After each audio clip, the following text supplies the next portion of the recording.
আসসালামু আলাইকুম। আমার সপ্তম শ্রেণীর প্রিয় শিক্ষার্থীবৃন্দ, আশা করছি তোমরা সবাই ভালো আছো।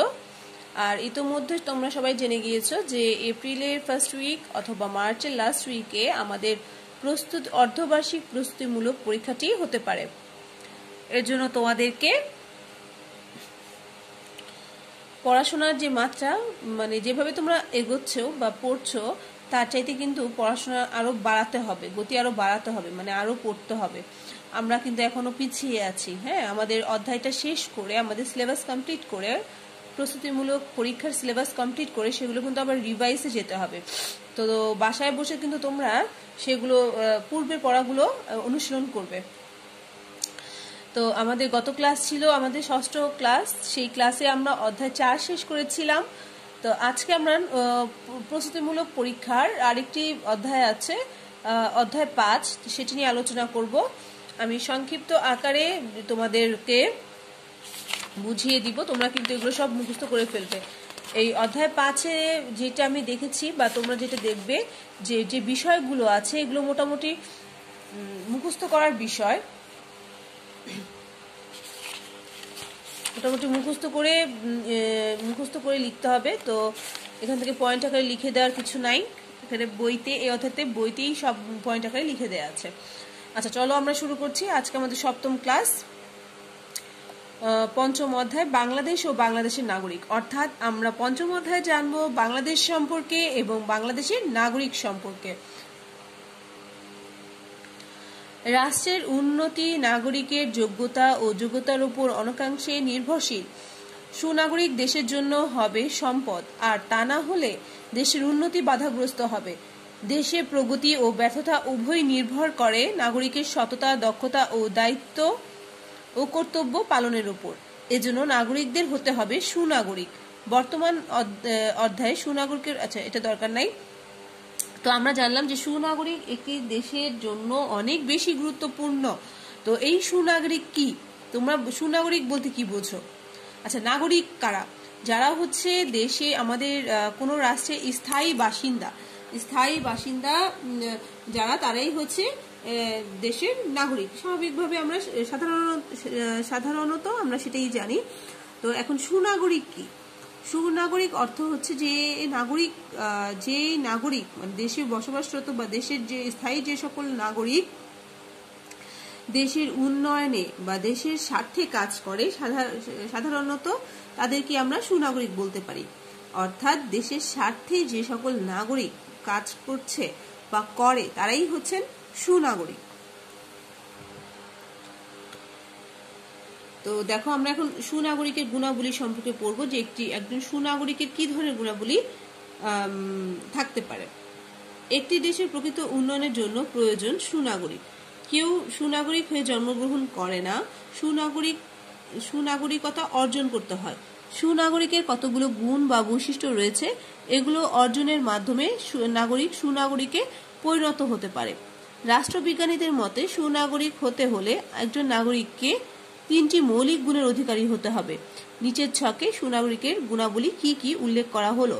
অর্থাৎ রাষ্ট্রবিজ্ঞানীরা মনে করেছেন যে কোনো সুনাগরিক হতে হলে, কোনো ব্যক্তিকে সুনাগরিক হতে হলে তাকে 3টি মৌলিক গুণের অধিকারী হতে হবে। অর্থাৎ বুদ্ধি, আত্মসংযম ও বিবেক বিচার। অর্থাৎ বুদ্ধি থাকতে হবে, তাকে আত্মসংযমী হতে হবে এবং তার বিবেক বিচার থাকতে হবে। তাহলে আমরা সেই নাগরিককে বলতে পারি সুনাগরিক। এখন আমরা এগুলো একটু বিশ্লেষণে যাচ্ছি। যে বুদ্ধি এখানে বলতে কি বোঝানো হয়েছে, যে বুদ্ধিমান নাগরিক যে কোনো রাষ্ট্রের সবচেয়ে মূল্যবান সম্পদ। বুদ্ধিমত্তা অর্জনের সবচেয়ে বড় উপায় হলো শিক্ষা লাভ করে জ্ঞান অর্জন করা। অতএব নাগরিকদের যথার্থ শিক্ষায় শিক্ষিত হতে হবে, কারণ বুদ্ধিমান নাগরিক উপযুক্ত প্রতিনিধি নির্বাচন, দক্ষতার সাথে দেশ পরিচালনা, রাষ্ট্রের উন্নয়ন ও সফলতা সহ গুরুত্বপূর্ণ কাজে ভূমিকা রাখতে পারে। এজন্য বাবা মায়ের উচিত সন্তানদের যথাযথ শিক্ষা দেওয়া, সরকারের দায়িত্ব উপযুক্ত শিক্ষার ব্যবস্থা নিশ্চিত করা। তার মানে নাগরিককে বুদ্ধিমান হতে হবে এবং এই বুদ্ধিমত্তা অর্জনের জন্য তাকে শিক্ষা লাভ করতে হবে। এবার দেখো, আত্মসংযম। সুনাগরিককে আত্মসংযমী হতে হবে। আত্মসংযম নাগরিককে অসৎ কাজ থেকে বিরত রাখে, দেশ ও সমাজের স্বার্থে কাজ করতে ও নিয়ম মেনে চলতে অনুপ্রাণিত করে। তাই আত্মসংযম ছাড়া সুনাগরিক হওয়া সম্ভব না। এখানে আত্মসংযম বলতে বুঝিয়েছে নিজেকে নিয়ন্ত্রণ করা, নিজের উপর নিজের নিয়ন্ত্রণ বহাল রাখা। আত্মসংযমী নাগরিক নিয়ম কানুন মেনে চলে, অন্যের মতামতকে শ্রদ্ধা করে, দেশের স্বার্থকে কাজে নিজের স্বার্থের চেয়ে বেশি গুরুত্ব দেয়, অন্যায় কাজ ও দলীয় স্বার্থপরতা থেকে বিরত থাকে এবং রাষ্ট্রের সার্বিক মঙ্গলের জন্য কাজ করে। সুনাগরিকের এই সকল কর্মকাণ্ড রাষ্ট্রের অগ্রগতির জন্য সহায়ক। বিবেক বিচার। বিবেক বিচার বলতে, এতটুকু আন্ডারলাইন করো, বিবেক বিচার বলতে ভালো মন্দের জ্ঞান, দায়িত্ব কর্তব্যের জ্ঞান একজন নাগরিককে শুধু বুদ্ধিমান ও এতটুকু। বিবেক বিচার বলতে বোঝায় ভালো মন্দের জ্ঞান, দায়িত্ব কর্তব্যের জ্ঞান। একজন নাগরিককে শুধু বুদ্ধিমান ও আত্মসংযমী হলেই চলবে না, যে কোনো কাজ সম্পূর্ণ করতে হলে তাকে ভাবতে হবে কাজটি ভালো না মন্দ, মন্দ কাজটি তাকে পরিহার করতে হবে। এছাড়া সমাজ ও রাষ্ট্রের কোনো সমস্যা সমাধান করতে হলে নাগরিককে তার বিবেক দিয়ে সঠিক সিদ্ধান্ত নিতে হবে। বিবেক হলো সুনাগরিকের জাগ্রত শক্তি। বিবেক হলো সুনাগরিকের জাগ্রত শক্তি। অতএব নাগরিক নিজে বিবেকবান হবে, অন্যদেরও বিবেক বুদ্ধি সম্পন্ন হতে উৎসাহিত করবে। উল্লেখিত গুণগুলো ছাড়াও সুনাগরিকের আরো আছে, এখানে কিন্তু শেষ গুণ, সুনাগরিকের গুণ এখানেই শেষ। এটা আসবে, এতটুকু উপসংহার হিসেবে আসবে। উল্লেখিত গুণগুলো ছাড়াও সুনাগরিকের আরো কতগুলো গুণ থাকা প্রয়োজন। যেমন সুনাগরিককে দেশের শাসন ব্যবস্থা সম্পর্কে জানতে হবে, অন্যায়ের প্রতিবাদ করার মতো মনোভাব থাকতে হবে, আইন শৃঙ্খলা মানতে হবে, আত্মবিশ্বাসী ও দৃঢ় মনোভাবের অধিকারী হতে হবে এবং দেশের স্বার্থকে বড় করে দেখতে হবে। এতক্ষণ আমরা তার মানে আমরা যে মৌলিক গুণ হচ্ছে 3টি, এছাড়া আরো যে গুণগুলো আছে সেগুলো সম্পর্কেও জানলাম। এতক্ষণ আমরা সুনাগরিকের গুণাবলী জানলাম। সুনাগরিক দেশের মূল্যবান সম্পদ। উপযুক্ত সার, মাটি এবং পরিচর্যা ছাড়া যেমন একটি গাছ ভালোভাবে বাড়তে পারে না, ঠিক তেমনি নাগরিকের মধ্যে এসব গুণের অভাব হলে দেশ ভালোভাবে চলতে পারে না। অতএব আমাদের ভবিষ্যৎ নাগরিকের অবশ্যই এই গুণগুলো অর্জন করতে হবে, তাহলেই আমরা আমাদের প্রিয় মাতৃভূমিকে বিশ্বের বুকে একটি উন্নত ও সমৃদ্ধশীল দেশ হিসেবে প্রতিষ্ঠা করতে সক্ষম হব। আচ্ছা, এই কাজটি তেমন গুরুত্বপূর্ণ না, তোমরা নিজেরা তো বাসায় একটু দেখে নিবে। এবার দেখো নাগরিকতার প্রতিবন্ধকতা, অর্থাৎ আমাদের দেশে একজন নাগরিক সুনাগরিক হওয়ার ক্ষেত্রে কোন সমস্যাগুলো বিরাজ করছে বা দেখা দিচ্ছে বা প্রতিবন্ধকতা সৃষ্টি করছে, কোন বিষয়গুলো। সুনাগরিকতা অর্জনের ক্ষেত্রে সব রয়েছে বিভিন্ন প্রতিবন্ধকতা অর্থাৎ বাধা, কারণ সুনাগরিকের গুণগুলো পরিবার, সমাজ ও রাষ্ট্রের পরিবেশ দ্বারা প্রভাবিত হয়। আমাদের সমাজে রয়েছে নানা ধরনের আর্থসামাজিক ও রাজনৈতিক সমস্যা, এগুলো বাংলাদেশের নাগরিকদের সুনাগরিক হয়ে ওঠার ক্ষেত্রে প্রতিবন্ধকতা হিসাবে কাজ করছে। নিচে বাংলাদেশে বিরাজমান এ সংক্রান্ত কয়েকটি প্রতিবন্ধকতা সম্পর্কে আলোচনা করা হলো। যেমন নির্লিপ্ততা, ব্যক্তি স্বার্থপরায়ণতা, দলীয় মনোভাব, অজ্ঞতা, নিরক্ষরতা, ধর্মান্ধতা, দাম্ভিকতা, সাম্প্রদায়িকতা, অর্থনৈতিক অনগ্রসরতা। তোমরা এই প্রত্যেকটা পয়েন্ট, এখানে মোট কয়টি পয়েন্ট আছে সেই পয়েন্টগুলো মুখস্থ করবে এবং ব্যাখ্যাকারে সৃজনশীলের গ এবং ঘয়ে যদি এগুলো আসে যে তোমার মতে সুনাগরিকের প্রতিবন্ধকতাগুলো কি কি ব্যাখ্যা করো, সেক্ষেত্রে তুমি এই পয়েন্টগুলো প্রত্যেকটা লিখবে এবং এভাবেই ব্যাখ্যা দিবে। এখানে ব্যাখ্যাগুলো অনেক বেশি দেয়া আছে, তোমরা এতভাবে না দিয়ে 2 লাইনে দিলেই যথেষ্ট, 2 কি 3 লাইনে। আচ্ছা, আমরা একটু রিডিং পড়ে নিচ্ছি যে নির্লিপ্ততা কি। যে সাধারণভাবে নাগরিকের দেশের প্রতি যে দায়িত্ব কর্তব্য, এগুলোর প্রতি নাগরিকের যে উদাসীনতা, সেটি হচ্ছে নির্লিপ্ততা। ব্যক্তি স্বার্থপরায়ণতা, এটি সাধারণত বোঝা যায়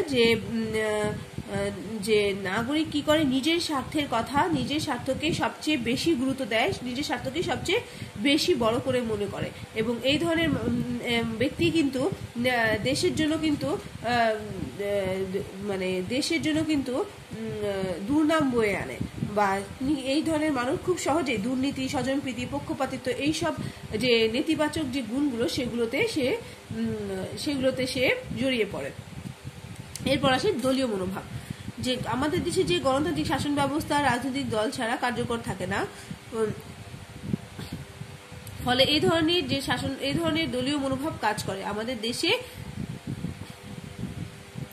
দেশে কিন্তু একটি দলীয় মনোভাব কাজ করে, যে আমাদের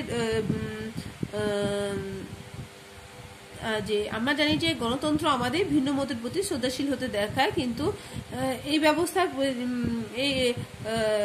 এই ব্যবস্থাটা কিন্তু আমাদের দেশে সেইভাবে কার্যকর নয়। দেখা যায় এখানে কিন্তু দেখা যায় যারা যে দলগুলো ক্ষমতায় আছে তাদের প্রতি একরকম আচরণ, এবং যারা বিরোধী দলে আছে তাদের প্রতি অন্যরকম আচরণ দেখা যায়, যা সুনাগরিক হওয়ার পথে একটি বাধার মতো কাজ করে। এরপর আসছে অজ্ঞতা নিরক্ষরতা। অজ্ঞতা নিরক্ষরতা কিন্তু অনেক বড় একটি বাধা। যেমন আমরা দেখো সুনাগরিকের যে মৌলিক 3টি গুণ পড়লাম, এর মধ্যে সবার প্রথম যে মৌলিক গুণটি আছে সেটা হচ্ছে বুদ্ধি। আর বুদ্ধিমত্তা অর্জনের প্রথম অস্ত্রই হচ্ছে শিক্ষা। তো সেখানে যদি একজন ব্যক্তি যদি অজ্ঞ এবং নিরক্ষর হয়, তাহলে সে তো সুনাগরিক হতে পারে না। তো এখানে কিন্তু এজন্যই অজ্ঞতা নিরক্ষরতাকে সুনাগরিকের প্রতিবন্ধকতা হিসেবে বলা হয়েছে। এরপর আসে ধর্মান্ধতা। যে সুনাগরিকের বিকাশে আরেকটি সুনাগরিকতার বিকাশে ধর্মান্ধতাও কিন্তু একটি বিরাট অন্তরায়। কারণ ধর্মান্ধ ব্যক্তি কিন্তু অন্যের ধর্মের প্রতি একটু হিংসাত্মক হয়, আর তিনি কিন্তু শুধু নিজের ধর্মটাকে বড় করে দেখে। কিন্তু আমরা জানি যে ধর্মনিরপেক্ষ যে যার ধর্ম পালন করব, কেউ কারো ধর্মে আঘাত করা যাবে না, এবং সবাই সবার ধর্মকে সম্মান করব।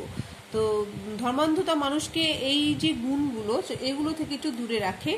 তারা একটু বিদেশি হয়, যে তারা বিদেশি হয় বলতে তারা অন্য ধর্মকে সম্মান করে না, অন্য ধর্মকে আঘাত করে এবং নিজেরটাকেই বড় করে দেখে।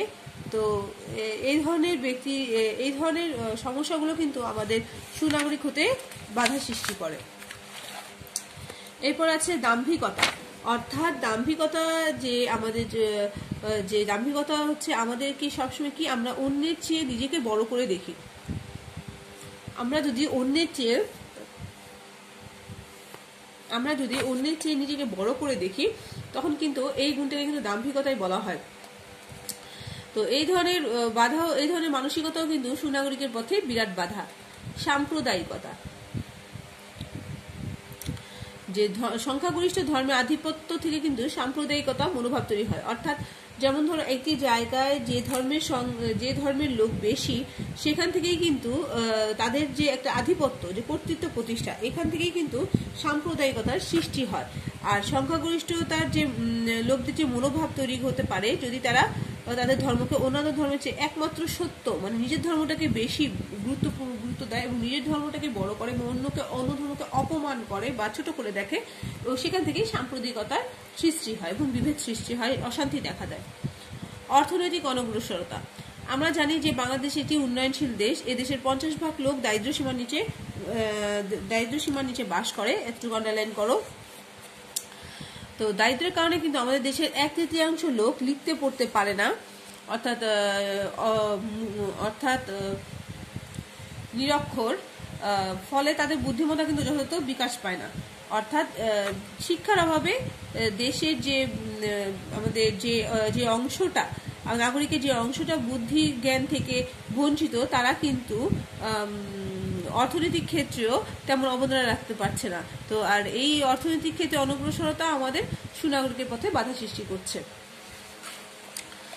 এবার দেখো সুনাগরিকের প্রতিবন্ধকতা দূরীকরণের উপায়। আমরা উপরে জানলাম যে নাগরিক সৃষ্টির ক্ষেত্রে কি কি সমস্যাগুলো আছে বা প্রতিবন্ধকতাগুলো আছে। এখন আমরা জানবো সেগুলো দূরকরণে কি কি আমাদের উপায় আছে, সেই উপায়গুলো। উপযুক্ত শিক্ষা গ্রহণ করে দেশপ্রেম উদ্বুদ্ধ হতে হবে। সকল ধরনের অলসতা ও নির্লিপ্ততা পরিহার করে দেশ গঠনে অংশগ্রহণ করতে হবে। ব্যক্তির চেয়ে দেশকে বড় মনে করে ব্যক্তিগত স্বার্থ পরিত্যাগ করতে হবে। দলীয় মনোভাব পরিত্যাগ করে সার্বজনীন মনোভাব পোষণ করতে হবে। শুধু ধর্ম, বর্ণ, গোষ্ঠী ইত্যাদি ভেদে মানুষের পৃথক না করে সকলের প্রতি সম আচরণের মনোভাব জাগ্রত করতে হবে। দাম্ভিকতা পরিহার করে সকলের জন্য কল্যাণকর মতামতের উপর গুরুত্ব প্রদান করতে হবে। একজন মানুষও যদি কল্যাণকর মতামত প্রদান করে, সংখ্যাগরিষ্ঠতার জোরে তার মতামতকে স্তব্ধ করা যাবে না। অর্থনৈতিক অনগ্রসরতা দূর করে সকলের জন্য সমমর্যাদাপূর্ণ পরিবেশ সৃষ্টি করতে হবে। অর্থাৎ আমরা জানলাম যে আমরা যেই সব প্রতিবন্ধকতা ওগুলো নির্মূলেই আমাদের কাজ করতে হবে, তাহলেই কিন্তু উদ্যোগীকরণের উপায়টা আমরা পেয়ে যাব।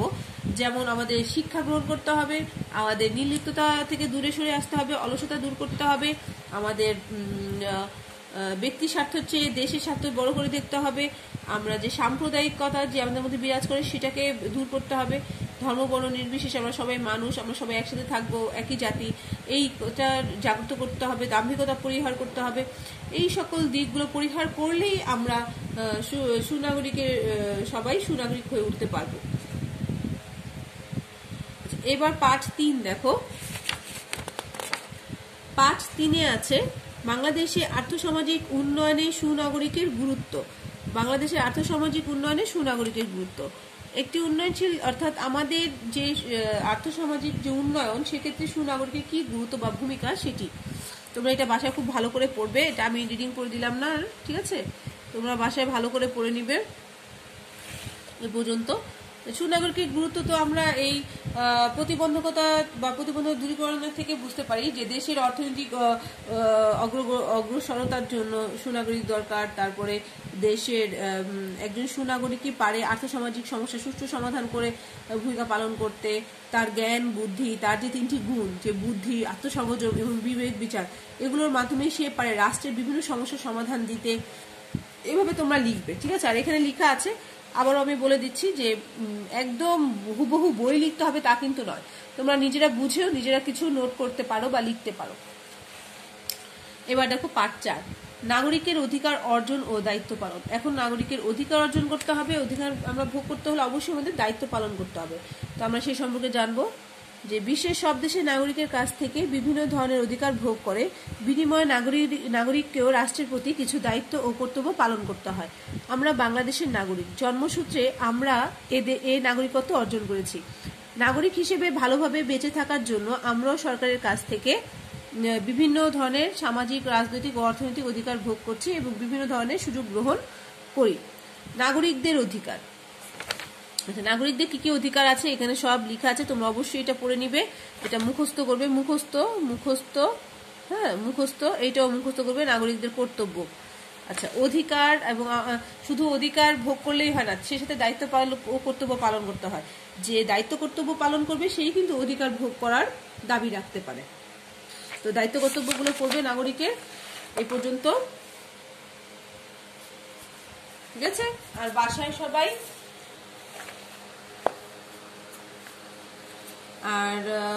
এই বহু নির্বাচনী প্রশ্ন উত্তরগুলো সবাই করে ফেলবে। বহু নির্বাচনী প্রশ্ন উত্তর আমরা যদি আরেকটি ক্লাস পাই, সেই ক্লাসে আমরা এই অনুশীলনী নিয়ে আলোচনা করব। আর যদি ক্লাস না পাই তাহলে তোমরা নিজেরা বাসায় একটু পড়ে নিবে, যেহেতু আমি অধ্যায়টা তোমাদের রিডিং পড়িয়েছি এবং বুঝিয়ে দিয়েছি, কেমন? আর তোমরা অবশ্যই অনুশীলনীর যে সৃজনশীলগুলো আছে সেগুলো বেশ ভালো করে পড়বে।